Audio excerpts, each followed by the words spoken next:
Pod. My name's Jake. And I'm Ben. Ben, what's your name on here that you have? People can't see it, but what is Larabar? Larabar. What is that? It's like a... So it's, I don't even know. I don't want to say that it's good for you. You know, realistically, it's probably not. But it has a bunch of... It's basically just 6 ingredients. So for this one, it's the lemon bar. So shout out Larabar. Lemon bar. I'm a big fan of these.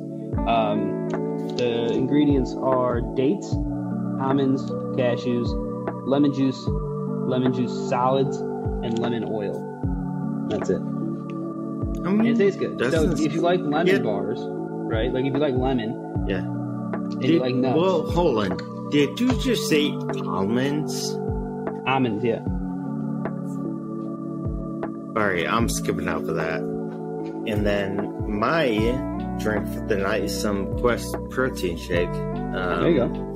So, whatever. Trying to get swole over there? Trying to get yoked up? Yeah, that's it. It's more like my medication drains my protein, so I have to eat a lot and drink a lot. So, either way. You need to eat more so steaks. we're on...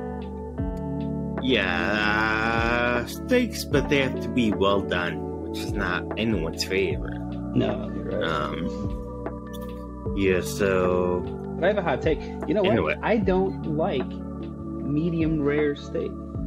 I prefer a more cooked steak. So I'll do like a medium. I don't want any... I really don't like a lot of pink. And sometimes it gets in my head. You mean like blood?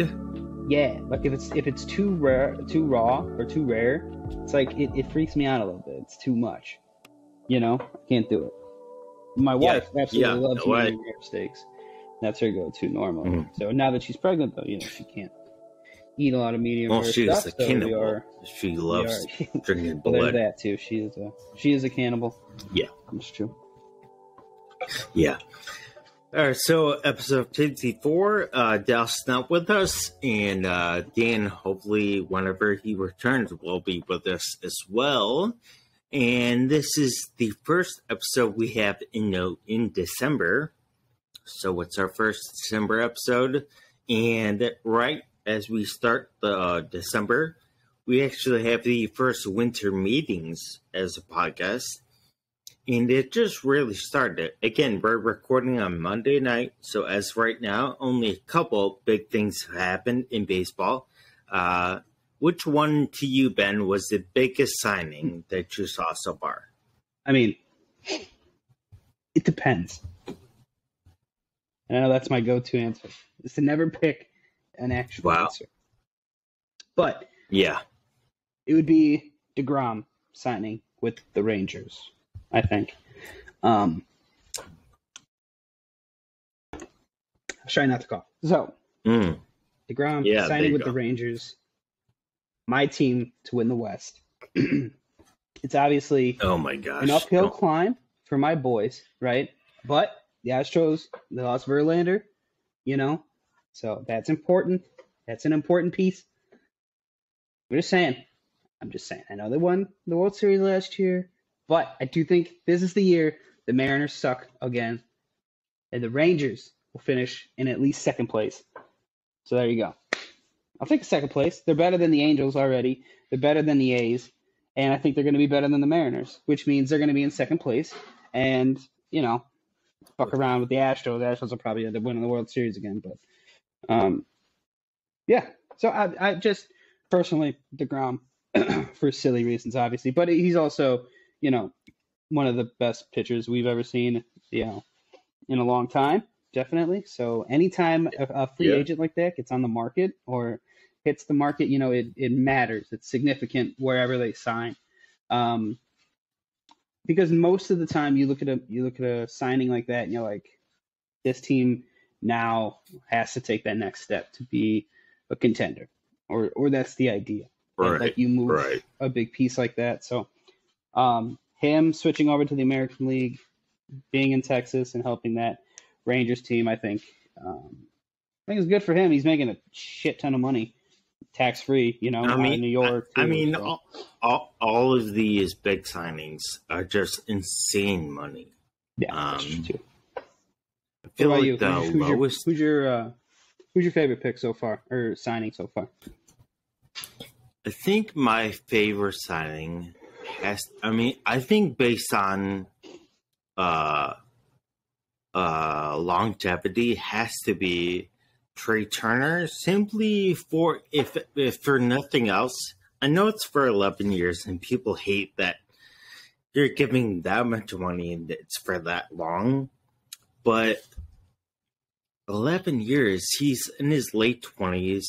11 years, like, you never know what is going to be in 8 years. Hopefully he's healthy and he can move to a third or something like that. And having a long contract like that also makes them able to possibly go after some other pieces too. So his contract gives them more options. It's crazy to say when he's going to make like $28 million a year. Like, that's a bargain. So I like it for that. Everyone else is like, 2 years, 5 years, what was in 1 year deal. This is 11 years. It's a long commitment. He's going to be reunited with Bryce Harper in Philly. I think I like that one the most. Which one do I like right away? I think DeGrom has to be, the number one. Yeah. Definitely. I mean, he's gonna make it fun to watch. But the problem is, Ben, I know you're kind of joking about it, but I'm gonna hold you to it. Is that the Rangers had 68 wins last year. DeGrom, how many wins he'll add to your team? He'll add, let's say he has a fantastic year and he's healthy. He adds 7, 8 more wins, maybe. And that's like Cy Young. So I don't think he'll make that big of a difference over at the end of the year. I think at the end anyway. So, but he'll be fun to watch. That's what I mean. I think they have a chance. I mean, if last year's any indication, is that they're not afraid to spend money and sign guys. Signing Seager and signing Marcus Semien last year, those are pretty fat contracts on both of those guys. Right. So they're showing, and then obviously getting DeGrom this year, they're showing that they're not afraid to spend money. So maybe they do get Evaldi, or maybe they do get like another starting pitcher that's out there. You know what I mean? And then all of a sudden you have 2 guys, and that's a 12-win increase, or that's a 14-win increase over however many. You know what I mean? Like, and you catch a couple breaks and things happen. Some guys develop. You make a trade in the middle of the season. Anything can happen. So this is all happening. Baseball. The winter meetings, I think, are starting, or they've happened, or they've started. Right? They're currently happening. Right. Okay. So while we were talking, we were just talking about the Astros, have emerged as the leading candidate to get Sean Murphy from the A's for their catcher position. Oh my So if they get Sean Murphy, that helps. Obviously, that helps. But as a Cubs fan, with Wilson no longer going to Houston, then does that up the possibility that he ends up going to St. Louis? And how does that make you feel? Oh yeah, it does. I mean, I would dare to say it almost confirms it. So you're saying if Murphy moves to the Astros, you're saying if any catcher moves to the Astros, Wilson moves to the Cardinals? Yeah, I think, you think it's those 2 teams for him only? I think those are the main suitors and the main teams he'd want to go to. Contreras he's a great leader. I think he's overall a good catcher, a good hitter as well. I think and they're going to win. The Cardinals and the Astros are going to be in the playoffs for sure. I mean, almost no matter what. So, yeah, I think he'll end up. So if they go after, I didn't think about it, but Sean Murphy, if anyone doesn't know Sean Murphy, last year was kind of a down year offensively for him. He still hit 250, hit 18 home runs. and that was in the same division. So it's kind of hard to say it's going to be a lot better. But he is a good defensive catcher, which the Astros really value. So I'm not saying Wilson isn't. I think is. But, so I'd say good for Wilson. I want him to win. I want him to be in the playoffs. I want him to get some money that the Cubs just won't give him for whatever reason. Whatever. Again, I'm the guy during the year that said give him a blank check and just have them stay there for his career, but they just won't do it. So go to a winner. That's fine. I don't mind that. And there's not many offensive catchers left. So that's the other thing. Yeah. Good for him. He'll get some money. He'll definitely start. Let him go. So Christian Vasquez, speaking of catchers, we're in the catcher market apparently. Astros, Cardinals, obviously the first two suitors on the market for catching help. So they're linked to him. Right. The Guardians, which is interesting because I think that could be a long shot for Wilson. If they could potentially, if they're willing to throw the money out there, they could get him. Christian Vasquez, I think, would be significantly cheaper than Wilson and probably fits more of what the Guardians are looking for in that regard. Yeah. But a team that I found interesting that he's linked to is the Chicago Cubs. 3 or 4 year deal. What do you think about that? Would you pull the trigger on him? For Vasquez? For Christian Vasquez, yeah. No. I wouldn't either. I would sign him, but the problem is they already have Yan Gomes. The Cubs have Yan Gomes, which effectively is the same guy. He's a veteran catcher who's defensive, who's kind of a leader behind the scenes. They don't need him. I think it'd be a mistake to go with him for 3 or 4 years. He's the kind of guy you bring in like Yan Gomes for 1 or 2 years. Buddy, we got news rolling in. So I'm going to hit you with another one. Confirmed as of right now, Chicago Cubs have officially met with Carlos Correa as of today. So we had conversations with Correa today. David Ross was talking about it on the Marquee Network. So there you go. Okay. And Hall of Famer Fred McGriff. Let's give him a shout out. Yeah. My boy got added. Do you remember those commercials? For the Tom Amansky infielding drills, they were on VHS. It was horrible quality. Yeah. But Fred McGriff was always like, "Yeah, you can do it." I was like, "Crime Dog," and then he had the helicopter swing in All-Star Baseball. That was the coolest thing. Yeah, he was just. Oh man. Yeah, congrats, Fred McGriff for getting in there. Not surprised that Barry Bonds and Clemens and Schilling did not, but. It's going to be a story every year that we're until they get in until they're done. Yeah. But all right. So back to Correa. All right. If you're thinking about the Cubs, again, we're Cubs fans, but just in general, the Cubs are looking for a shortstop. So Trey Turner off the market. I don't think we thought we'd get him. Which one would you rather get? Carlos Correa, Sander Bogaerts, or Dansby? Short. For me, it's probably in that order that you just read them in. I think Dansby's the worst offensive option, but he's the best defensive option. But I think we have Nico at shortstop. Either way, I guess he's going to get moved, right? Realistically. I don't know. Yeah. Maybe I like Bogarts least. I like Correa most. Correa's my if we were to get somebody, I would say get him. He seems like he's got decent attitude to be in Chicago. I think he would do all right here. I don't like I guess it's not that I don't like him. I just think Bogarts is really solid, rock solid player offensively. I think we were talking about it earlier. He doesn't have a great arm from shortstop. So that's obviously problematic if they're going to keep him at shortstop. But, whoever you sign, one of these three guys, if ideally we can get one of the three of them, you have to be right?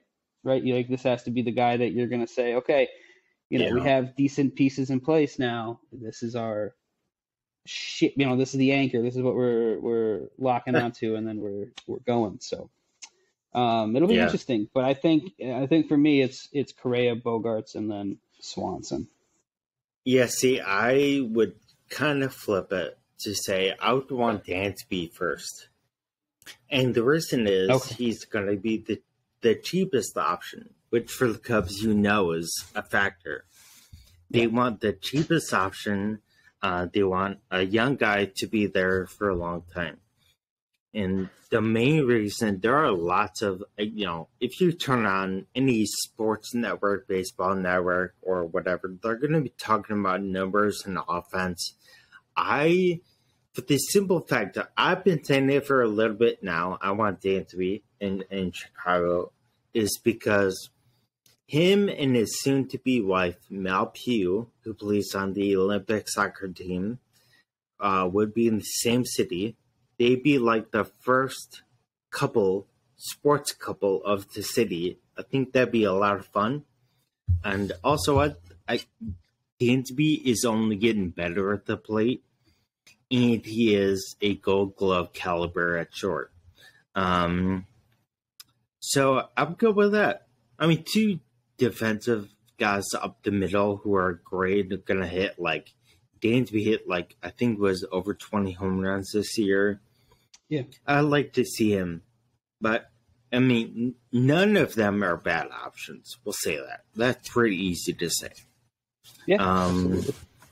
Like I said, you're getting somebody that's going to change your franchise around, whoever it is. Hopefully, for the better. But Hopefully.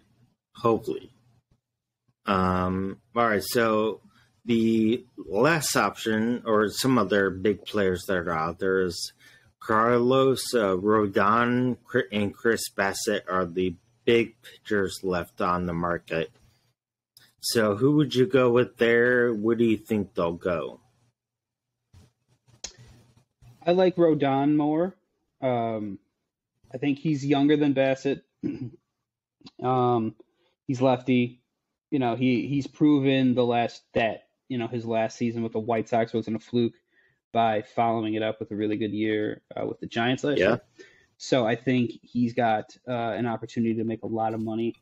Bassett's a really good pitcher. He's like a really good 2 or 3 for somebody. He's not going to be an ace. He's a perfect kind of guy that if the Rangers wanted to sign another good starting pitcher, perfect one of those two guys would be ideal. I think.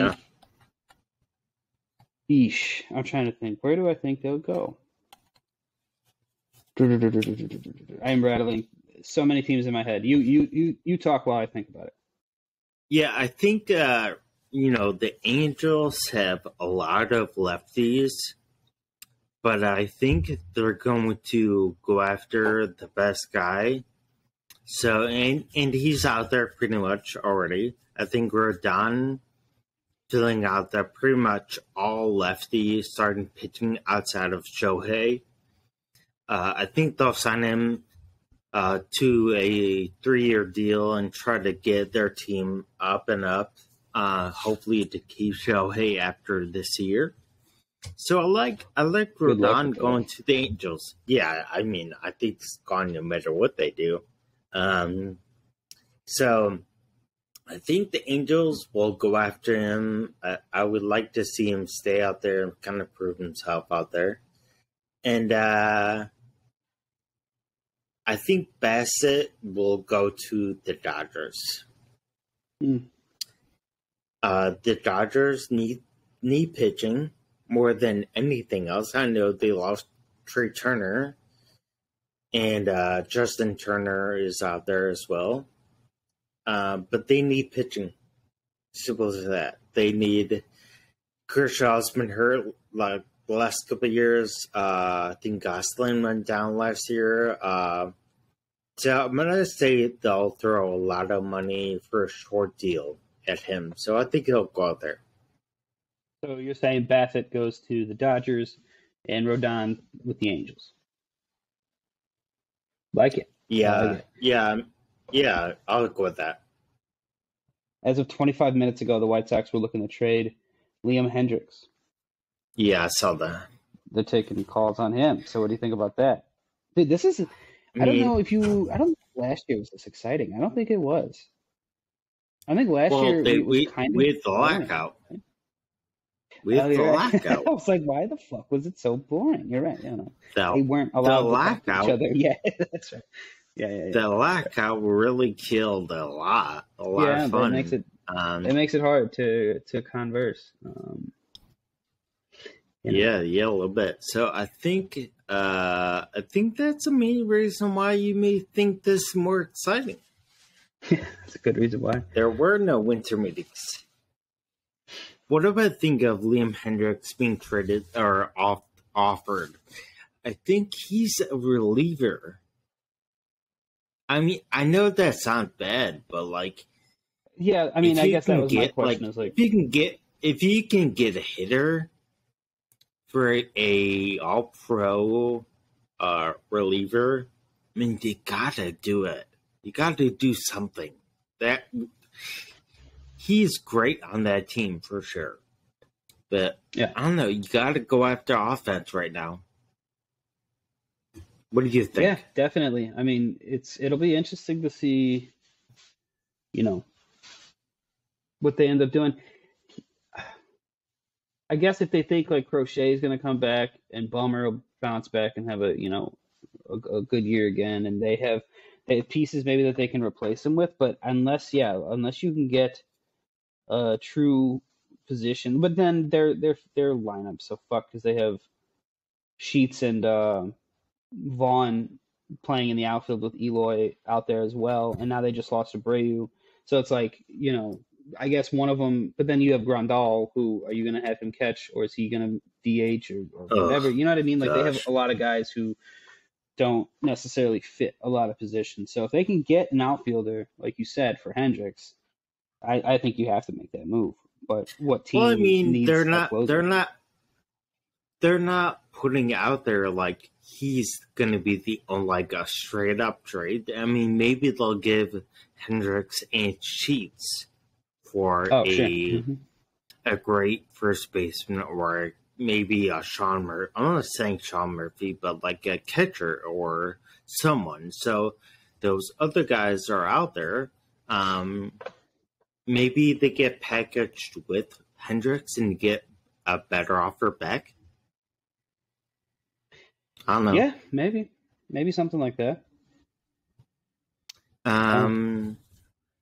Let me just take a look. So the two doctors that kind of made their name, obviously, with the team in LA is Justin Turner and Cody Bellinger. Cody Bellinger kind of looks lost hitting lately. Yeah. What do you think is going to happen to him? I mean, he was an MVP. What do you think happens to him this year? Isn't it wild? It's absolutely crazy. Baseball's truly one of those sports where it's like it's like he has the hitting yips. Yeah, and you know what sucks as a hitter? Not being able to hit. Yeah.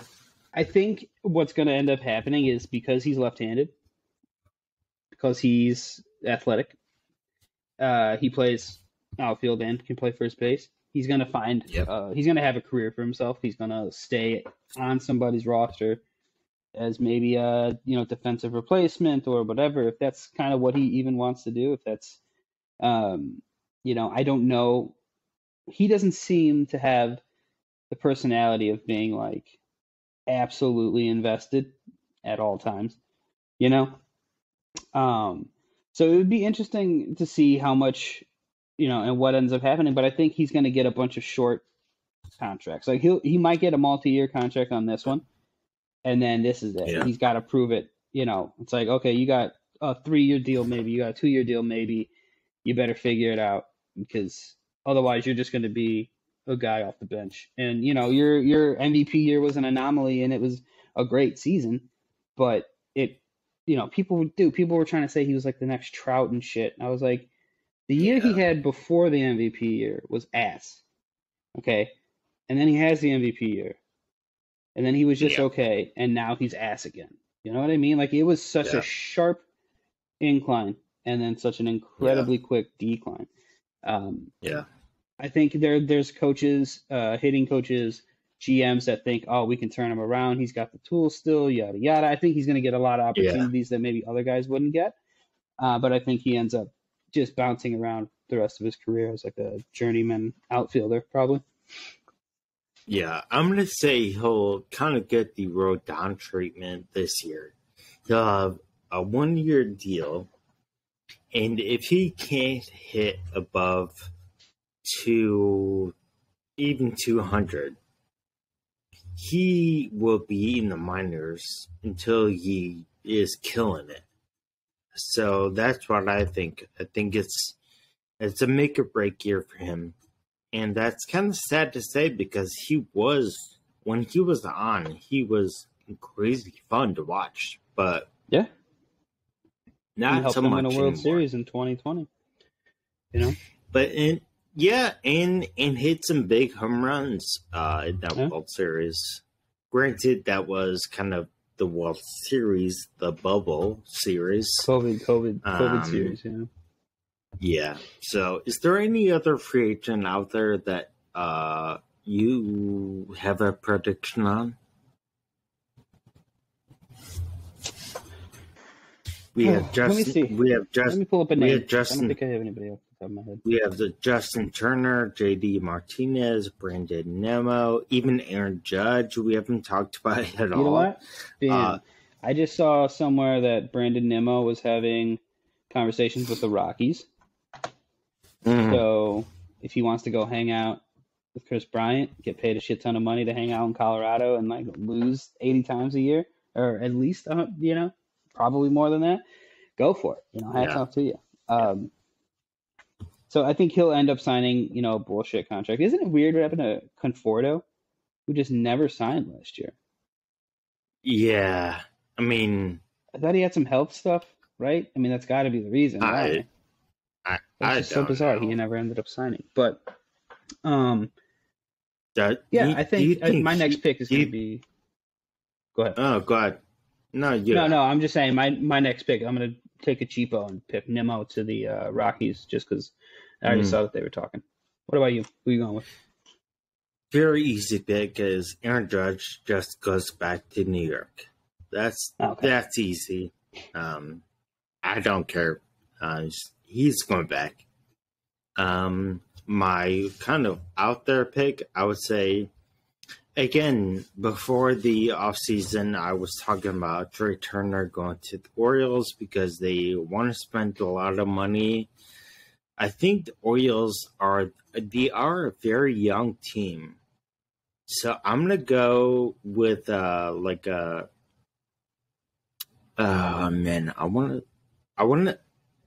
right. I'm going to say JD Martinez to the Orioles. Have a power bat. Okay.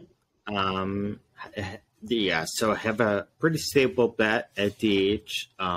Be able to mentor these guys, especially he has a very good reputation for being a good hitting coach. He coaches his teammates on hitting and also how to be a professional. I think bringing in someone who knows what they're doing and has been doing it for a long time could be really good. So I'm going to say JD Martinez to Orioles. I would say 3-year deal for, I don't know, somewhere around the Abreu deal. So something like that.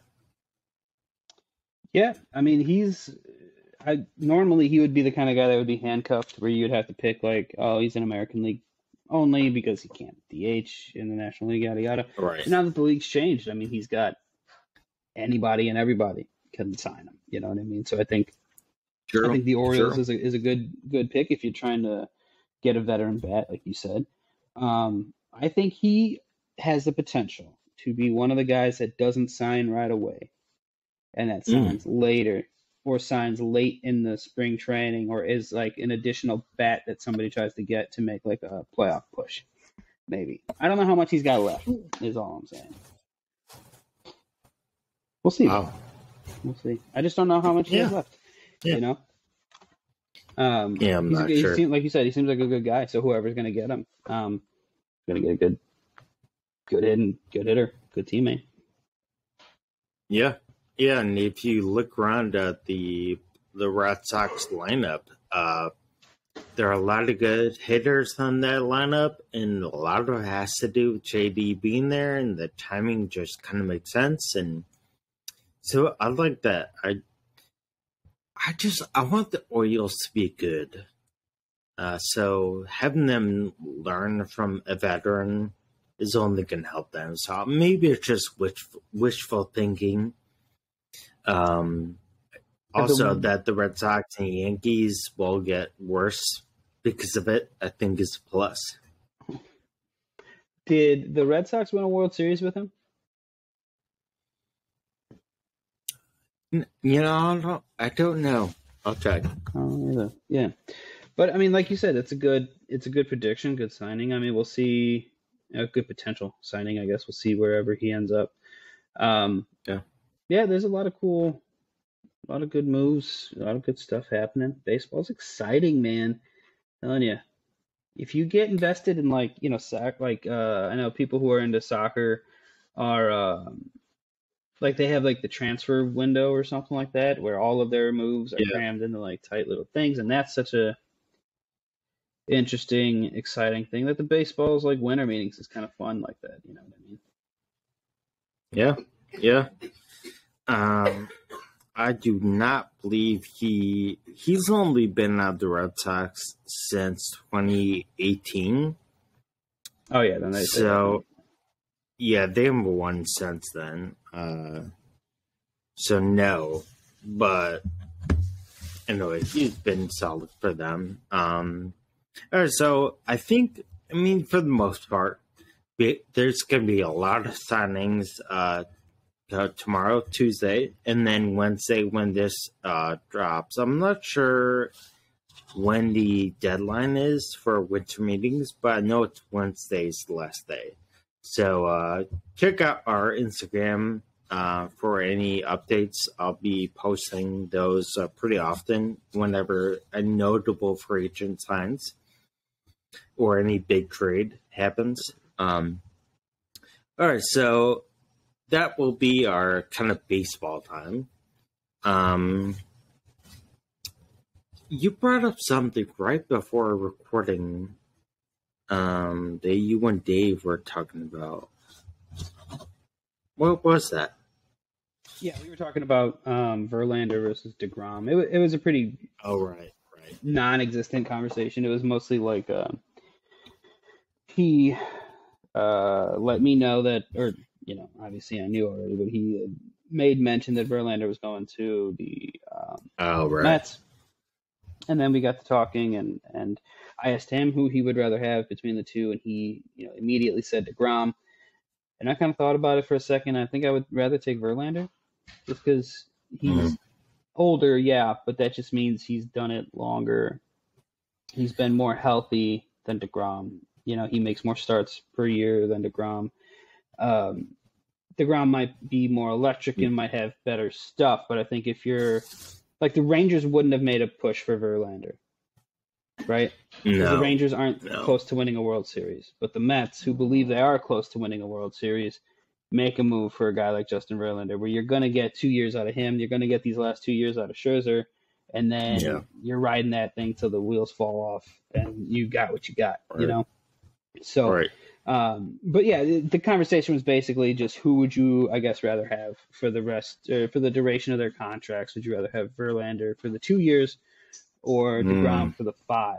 And I think you go Verlander for the 2 because you're the Mets and you have a World Series window, as opposed to the Astros or the Rangers, I guess, who don't. Yeah, this will be the last baseball thing we talk about, but I do have a question about that because, you said their window is pretty tight. What do you think of the Mets this upcoming year, too? Do you think because the Phillies got better, the Braves are still really good. Are the Mets going to stay on top, or they weren't even on top last year? Yeah, are they going to be on top, or are they? Yeah. No, I think my pick was the Braves to win the NL East, and it probably at least make out of the NL to the World Series last year. Don't 100% remember, but I was big on the Braves to definitely win the East. So yeah, I instantly think the Braves are going to be better. And then the Phillies, obviously, like you said, got better, made a World Series run. So right now you have to put them over the Mets. And then getting Trey Turner, Verlander is more valuable, I think, than Trey Turner in the immediate, just because 2 years, like I said, short window, whatever. Your chance to win right now is smaller. But I think Trey Turner means more to the Phillies overall long term. But I think if you're the Mets, you have to throw as much money as you can right now to try to win, because you don't know, you don't know. And you're the Mets, and you have a history of being the Mets, and that's not great. So, yeah, sadly, I'm going to make the prediction that the Mets will end up in third place in their own division. They will be in the wild card, but they won't be. They won't beat the Phillies or Braves in that division, which is crazy. But anyway, so all right, so. Before the episode started, we kind of had a plan. We were going to have Dallas with us, and we were going to talk about kind of some stadium lists and whatnot. But I'm going to go in a different direction, because since this is our first December episode, I'm just going to ask when you kind of look forward to this kind of holiday season, what is like the thing that you kind of look forward to? Christmas is always, that's such a bullshit answer, but Christmas is obviously always so fun. The things like I look forward to now as an adult is obviously different than when I was a kid, All right. And I don't want to get too weird, and not weird, but I don't want to get too, whatever about it. But like the earth is kind of different now than it was when we were kids. I felt like we had a lot more snow days. Felt like we had a lot more snow in general. Like sledding was fucking awesome. Sledding was my favorite thing to do in the world. And I felt like we had so many more opportunities to sled and go out and do stuff. Like it's cold now, but it's not cold. It doesn't feel winter cold. You know what I mean? Like it's just annoying. No. Like fucking snow. Give me snow. I want seasons again for a reason. And it's just like. So Ben, are you saying that the climate seems to have changed? Yeah, it seems to be getting warmer. The globe itself might be warming. I don't know. That might be controversial for some people. All right. But yeah, whatever. But beyond that, no, dude. I mean, my things that I genuinely look forward to now is like. My wife and I always say we're not going to buy each other Christmas gifts. We always end up buying each other Christmas gifts. So, like, having that with her is always fun. And then, we have the baby on the way. So we're going to be slightly shifting our focus, to not buying each other as much stuff. But, obviously focusing on the baby and then everything that entails. We're going to be spending a lot more time with family, thankfully, soon. Like I know we're getting together for on Christmas Eve with Viviana and the family, so that'll be nice. Good. And then my mom and my wife's mother share the same birthday, so super convenient. 1 year apart though, but like super convenient because then you can't forget either of them. Right. Either of them, you at least better not. Right, exactly. So I don't know exactly what we're going to do, but we might be having, lunch plans with my mother-in-law. So, we got some exciting stuff to look forward to, but it's just different as an adult, man. Like what would you say is the biggest thing you used to look forward to as a kid that's just not the same as an adult for winter? We can just keep it winter based. Yeah, I mean, the easy answer is sledding. You said it. But also, I don't think if you didn't know exactly our setup growing up, sledding, we had this very steep hill that always had snow, But on this one spot in the hill, when you go down, there was a sewer grate. Like halfway down, it just stuck out. Halfway down, it just stuck out. So when you would go down it, you would like fly off. It's like a natural that was ramp, a lot of fun. Mm-hmm. Yeah. So I was going to ask you this: if you had to, go ahead. Sorry. No, I was just going to say. So that, I mean, to me, that's always a memory. That hill, just sledding was insane. So I was going to ask you this: which hill did you prefer? So Hillcrest, which is the one where we grew up at, or Willow Hill, which is another. That's like the iconic Homewood Hill is Willow Hill, man. It's like built right next to the school. It was crushing it because I used to live over there. When I lived over on Marshfield, that was pretty clutch. That was within walking distance of Willow Hill. You know, look, my family moved around a lot, but you know what they did? They stayed close to hills. We were hill people. We were hill people at heart. We were hill people. Has to be a quote. We were hill people at heart. You know, again, so to imagine that if you're watching or listening, so we're debating kind of just a straight drop hill versus a hill that was kind of like a dirt mound that kind of just stuck out of the ground. So it was kind of like a 360. It just kind of something emerged from the ground. I personally love the what's it called? Hillcrest Park? Hillcrest, yeah. I mean I have too many memories with that to think of anything else. The Willow for sure was fun. We go there, but Hillcrest just seems to pop out to me. What about you? Yeah, I think Hillcrest is the answer. Way faster hill. The snow got way slicker, and once that shit got slick, then you were zipping, dude. And we didn't have like high quality sleds. Like we had go to Walmart and get this shitty yellow disc that's gonna break like the moment. The moment you put any pressure on, it's gonna crack. It's gonna go flying. But Willow Hill was a lot of fun. I did enjoy that. But you know what I liked that Homewood had, and Homewood I guess still has, but they had choices, right? You could choose to go to Willow Hill, or you could choose to go to Hillcrest. I mean, Willow at that point, when we were younger, when we were doing our major sledding, would have been a bit of a hike for us to get across town. But realistically, if we wanted to, we could have. Just like in the summer, you had your choice of pools, right? You could go to Apollo, or not Apollo, what was it? Lions Club or Dolphin Lake, right? So if you wanted to, get ringworm and break your leg jumping off the diving board, you went to Dolphin Lake. And if you wanted hand, foot, and mouth disease and go on the slides, you went to Lions Club. That's how it was. No, public pools are disgusting cesspools, and I will never go to one again. But no. It was a lot of fun, man. We had options. We had varieties growing up, And now, like, the idea of finding a place that, first of all, getting enough snow that you can go sledding.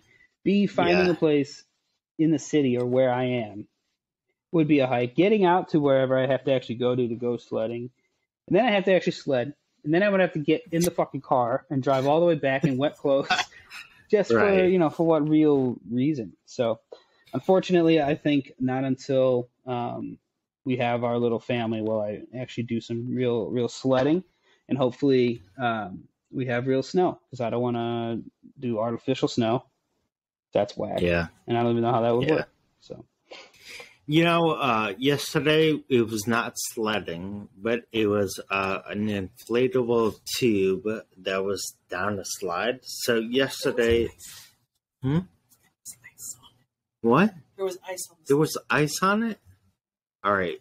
My wife is literally telling me there was ice on the slide, which seems even more dangerous. I did not know that. I would have been scared if I knew that. All right, so in where we used to grow up, if you remember, Tinley was just a couple of towns over. Yeah. Mm-hmm. Tinley opened up a kind of a light show of sorts. I'm not going to say the name or where it's at, but they had this light show, but they also had like this train that kids could ride around. They even had like a performance with these kind of weird, almost made up anime characters dancing and stuff. But they also had this inflatable tube. It was like kind of like a tire. And it was just down the slide. And it was the first time I've seen my daughter kind of go down, kind of like sledding, but not in snow. And she had so much fun that she was like, I mean, the screaming was like the highest pitch you could have. and that was fun to see. And that wasn't really sledding. Right. So kind of had that experience. It kind of reminded me what it was like kind of growing up. But also, Ben, if you can share this story, I feel like you're going to know it, just even me maybe bring it up. But can you tell the story of when we went down Hillcrest sledding and Dan went home early? Oh, of course. Yeah. So we were young. I mean, none of us were even remotely close to driving age at this point. So no, Dan is still the oldest, obviously. And we were all down at Hillcrest sledding, spent the whole day, you're soaking wet by the time of it, because none of us were wearing like snowsuits and shit. You just wore 2 pairs of sweats and like a sweatshirt and then your coat and then maybe a glove.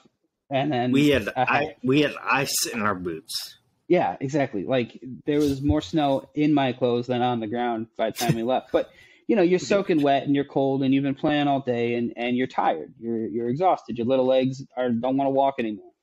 So Dan goes, Dan was notorious for always having to take a shit everywhere, anywhere, all the time, always. It was like that movie that came out, Anywhere, Everything, All the Time, Always, but it referenced Dan needing to poop, right? So, of course, he goes, I'm going to run to the house. I'm going to go get the adults. I'm going to go to the bathroom and get the adults. They're going to come back, pick you guys up. So just chill here. I'll be back. It's like a 15-minute walk, probably less than that, right, to the house. So we're waiting, and it's, getting darker, obviously, because it's winter, and, the sun goes down at like 4 o'clock. So it's getting darker and darker, and we're young kids. I mean, like I said, single digits, most of us. So we're like, okay, he's probably not coming back. We should start walking. So eventually we walk all the way back to the house. And when we walk in, Dan is just sitting in front of the television playing N64. Not a care in the world. Didn't tell anybody jack shit. And also, I think about this now in hindsight. Like, shame on my parents or your parents, whoever's house that we went back to, for allowing one child to come back and not the other 3. Yeah. Yeah. It's like, how does that happen? How do we not have the 3 other kids? You know what I mean? So that was obviously a shit show, but that's very typical of Dan. Like, yeah, I got to poop, and pooping is more of a priority right now than worrying about you guys getting home. Yeah. But thankfully we lived, like, Homewood was a fun little neighborhood at the time. I'd never felt like we were in any danger or anything, like any risk or anything like that, except for that peeping Tom we had that one time. But yeah, except that one time. You remember that, right? Yeah, well, I wasn't home for that. So, big story of someone looking into your house when you guys weren't even staying in there. You were staying in my house across the street. I was actually spending the night at someone else's house and learned about that the next day. I had no concept for what that was. Like, someone's looking. Was like, someone coming over? Yeah, I was like, did you even know to be weirded out by the fact that someone was looking in the windows? I mean, I did kind of think it was a little weird, but I was like, I don't know, maybe, adults are odd, just looking in each other's windows and shit. I mean, pretty much, but you had the top bunk, right, at the time? In that house, you had the top bunk, you also the bottom bunk? Jeez. I'm gonna assume, but I don't know. Because I can't imagine Dallas would have, as scared of a child as he was of everything, right? Because I remember I was laying on the top bunk, I see the guy, I tell Dallas doesn't believe me, A, because he thinks I'm trying to scare him, which was true, and probably very realistic.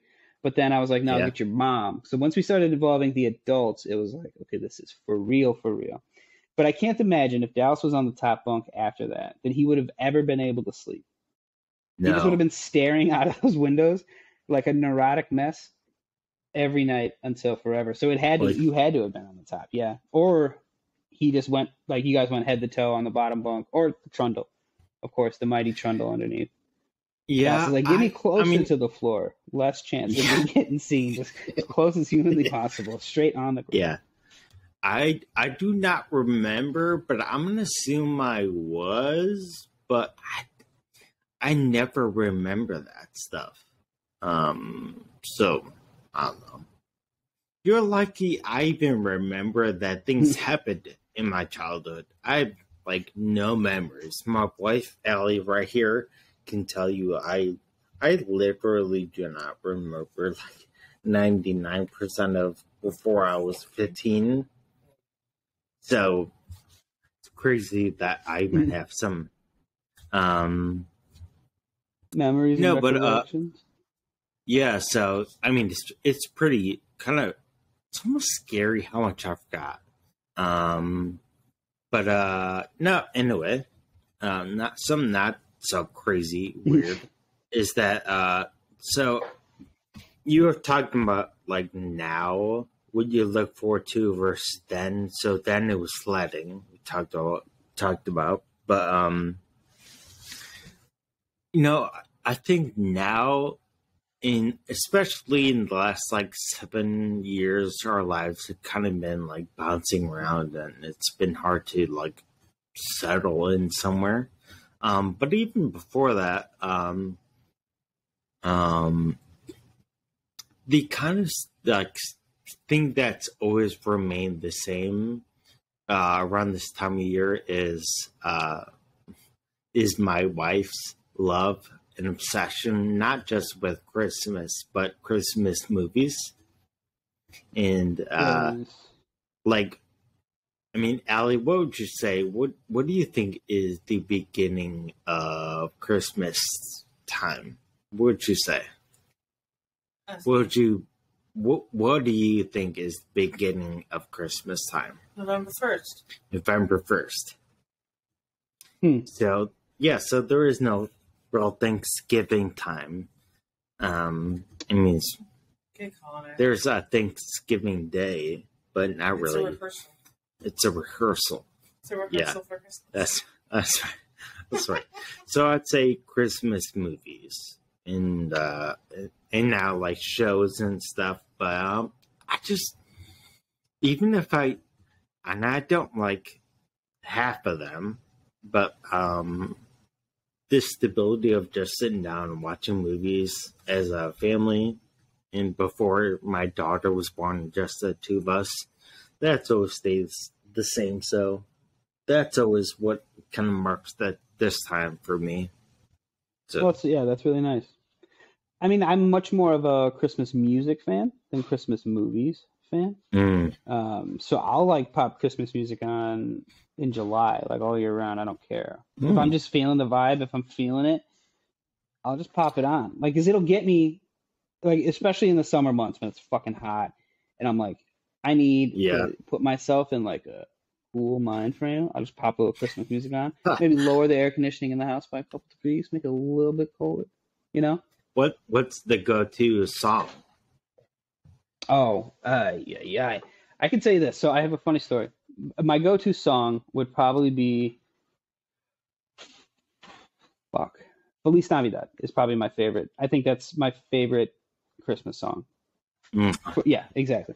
One day, so we moved around a lot as kids, as anyone who listens to this knows. So one day we were moving, and it had to have been in the winter time, because I was in a U-Haul, and I'm at the stoplight right where Family Video used to be. Yeah. And like Chuck's House of Magic was across the street that direction. So we're heading towards like White Hen direction, okay? And fucking Wham comes on, and it's Last Christmas I Gave You My Heart. Yeah. Dude, I was probably like 9 years old, sitting in the front seat of this U-Haul.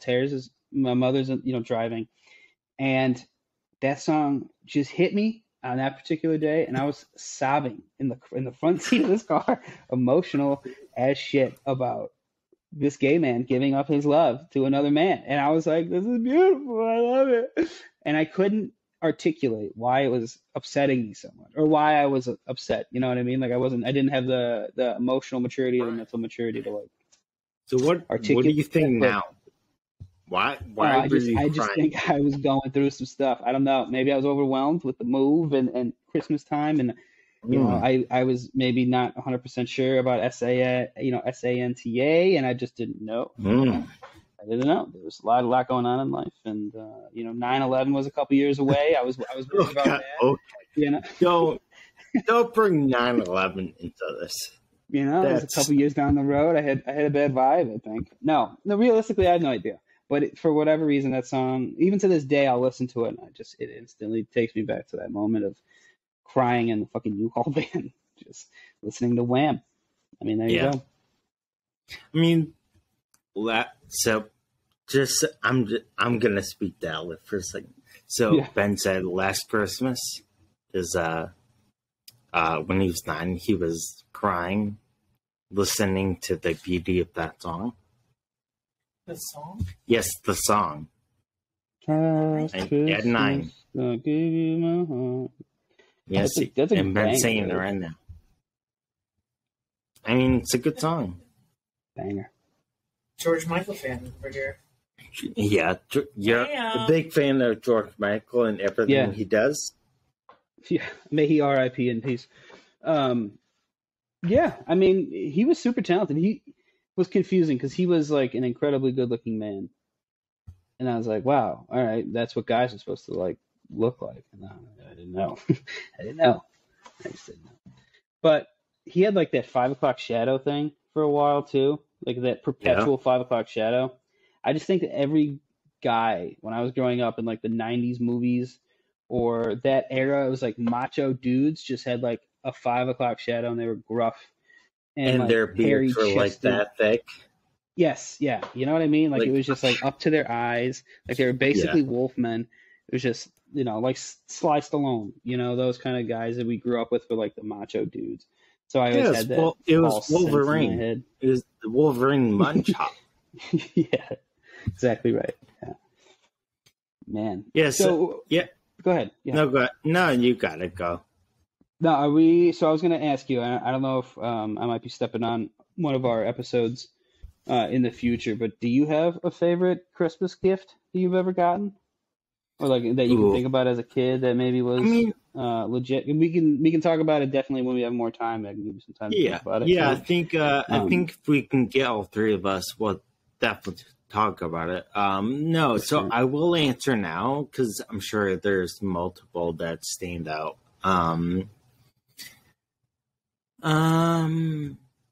Honestly, I kind of thought about this earlier, but then I forgot about it.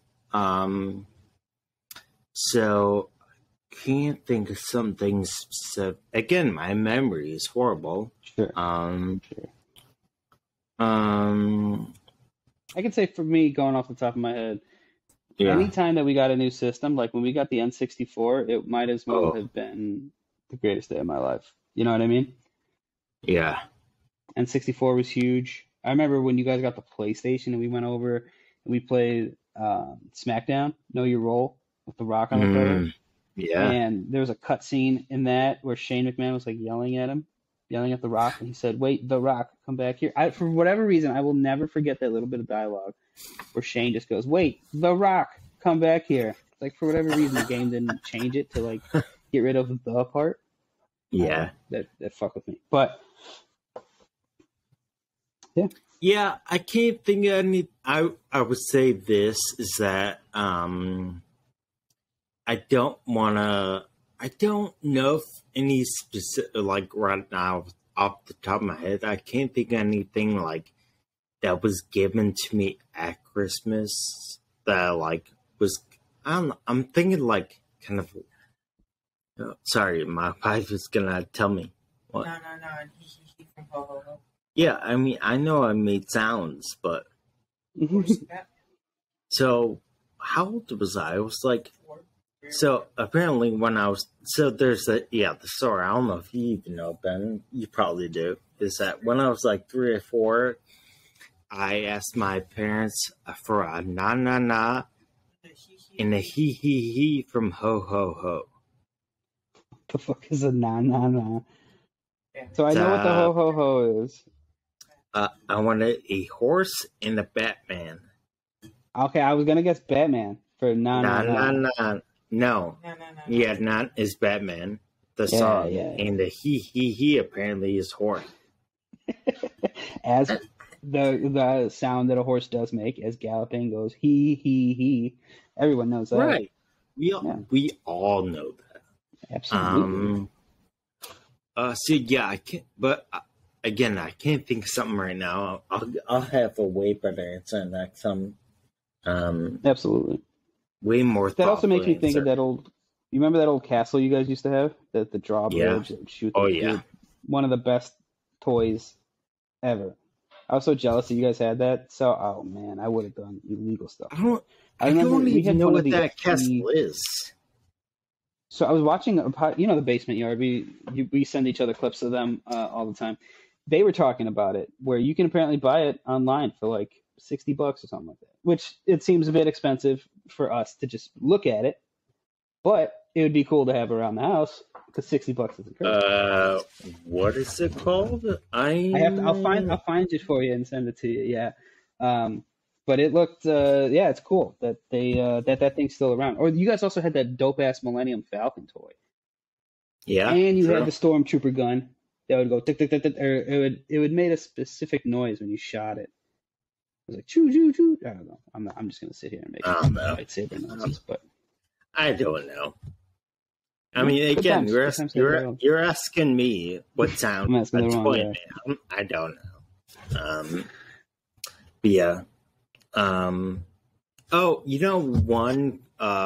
like holiday thing I really like is for anyone out there who are in obviously you as well is around the holidays I love watching like my favorite shows like Halloween episodes, Thanksgiving episodes, Christmas episodes. The Office has really good Christmas episodes. And I just today watched a New Girl Christmas episode that I thought was good. So yeah, just random thought. So the New Girl's great, obviously.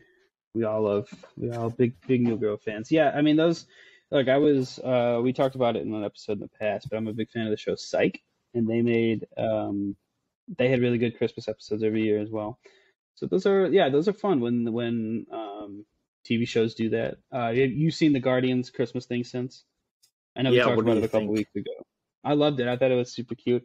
It was a good way of getting like a little bit of something, and then the fact that they dropped the trailer for the new movie, which looks insane. I was like, oh man, I'm so ready. Like it seems like we are back on track now that Black Panther hit and was crushing. Now it looks like we're finally. Because everyone was like all weirded out because COVID happened, and then stuff got shifted, and things, came kind of disjointed for these last couple of years. But it looks like they're finally heading back in that right direction. I'm super excited about it. In the direction, I really love. Again, I have a whole like tier maker list of everything MCU canon. So I update it every time I watch a new thing. And I did like the holiday Guardian special because it was not complicated. It did not bring in like some weird character. It did not like, I don't know, they didn't do anything out of character as well. And it was still like kind of a cheesy Christmas like story with lines, and there was good music, and I thought it was good. I thought I don't know if I would say it's every year I watch it, but I would say that I wouldn't mind watching it. So that's probably something to say. No, it was enjoyable. It was fun.